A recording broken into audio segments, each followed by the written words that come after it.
Race and law enforcement were the focus of separate discussions in this 9th week of the Iowa General Assembly. Monday, the Senate approved on a vote of 26 to 12 Senate File 476 that would grant qualified immunity for police officers who must respond and act to challenging situations. The job of men and women in law enforcement is to protect us. It's their obligation and sworn duty to keep us safe. It is a job like no other, one that most of us in this chamber will never experience or understand. A responding officer in a high-pressure situation cannot hesitate or deliberate the intentions of the law for fear of a frivolous lawsuit. To be clear, this bill does not protect negligence, incompetence, or officers that knowingly violate the law. This bill protects men and women who protect us, who are acting in good faith to perform vital tasks that require split-second decisions in stressful circumstances. Tuesday, there was debate in the House Government Oversight Committee about the Ames Public School District's Black Lives Matter curriculum. The Ames schools launched a School Week of Action February 1st as part of Black History Month. Ames Superintendent Jenny Reisner explained the course materials. I've been an educator for more than 25 years and was hired in 2018 with direction from the board and community to address the equity and school climate issues that have caused long-standing disparities in students' academic performance and sense of belonging in our schools. Before my hiring, the community had been demanding that the district address our academic disparities. We have received ongoing complaints from our Black and Brown students, their parents, and from students who identify as part of the LGBTQ+ community. We also received demands from community groups and our local NAACP to serve these students in ways that improve their educational experience. Republican Representative Bobby Kaufman said he was offended by the curriculum. I'm going to read something that's a part of your curriculum. We know, reading alongside scholar Carol Anderson, the long history of voter suppression in this country.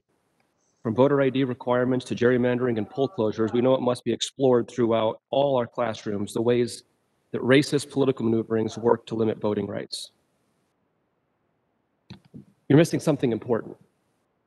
You didn't put in your opinion, because I find it to be beyond offensive that you're using my tax dollars to teach kids that, for instance, the bill that I floor managed last week makes me a racist. I find that to be an egregious abuse of your power, an abhorrent use of resources. This is incorrect curriculum, and you're indoctrinating kids with this garbage. And so I want to know how you can justify presenting one side of a blatantly wrong viewpoint. Ames School's Director of Equity, Dr. Anthony Jones, explained what was taught in the classes. The information that you are reading from are not the materials that we use in the classroom. I saw your website, sir. Yeah, you saw our website. That's correct. But what we focus on for the Black Lives Matters at School Week of Action, we focus on the 13 guiding principles, which focus on identifying the different identities of our students. We have a school board policy that states that the right to explore and discuss controversial subjects is at the heart of the American democratic way of life.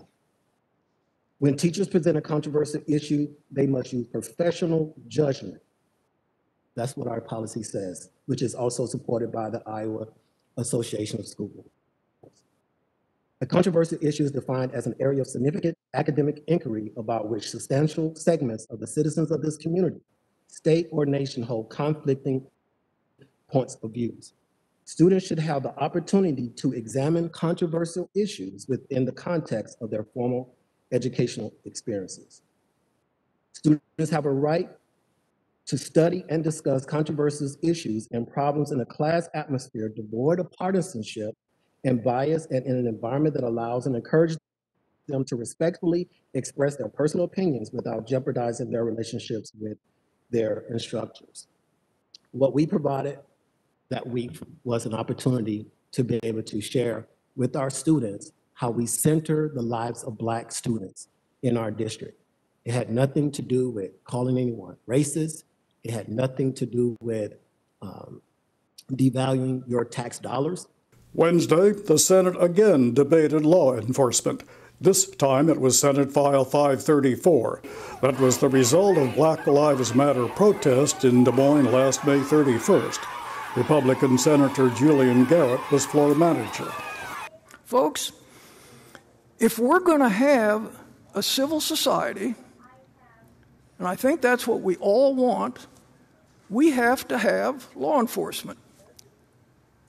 And the least we can do is get out and support them and do what we can to make their lives as safe as we possibly can. We're asking a lot of them when they've got to go out in a riot like that and try to maintain some kind of order. How would you like to do that? Well, I sure wouldn't. And yet they do it willingly. That's their profession. That's what they're trained to do. The least we can do is to do the best we can to provide some reasonable penalties, to do the best we can to discourage people from the kind of activity that we saw here and all over the country last summer.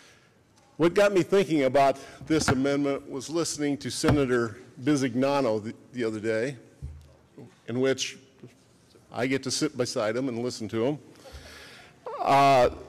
In that, when he began giving the example of going in and some kids leaving the sidewalk, going through the bushes, damaging the flowers and so forth, do we really want that to be a Class D felony that affects a kid the rest of their life? I was no perfect angel growing up.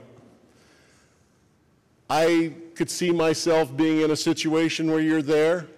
I know how these investigations work. You go back to the courthouse, you get the video camera, you see who is running where, what destruction they're doing if they go through and these kids kick the flowers. That's a Class D felony. I just think that that's too excessive in this bill. What Senator Kennedy's saying, you have the right of every other citizen, including murderers. That didn't seem to bother you, Senator Garrett. You don't have any restriction on murderers that can bond out. Serial killers, rapist killers, kidnap rapist killers that was going to get the death penalty by your bill. We're talking about people that were protesting justice. And of course there was property damage, and of course we don't condone that. But that's a good amendment by a good man who understands and has been in the line of duty, understands emotions when they flare and people lose their self-control, whether it's us or whether it's them, whether it's police, whether it's protesters, whether it's you as a parent or your child. It all kind of sometimes gets a little out of hand. But I don't think they deserve a felony in their life, their career. Many opportunities will be shut to them. The bill was passed without proposed Democratic amendments. Every senator has voted. The secretary will close the voting system. Secretary will lock the voting system and recorded votes. Senator will pay attention to the result of the roll call. Those voting aye, 31. Those voting no, 17. The bill, having received a constitutional majority, is declared to have passed the Senate and the title was agreed to. Week 10 of the General Assembly begins Monday, March 15.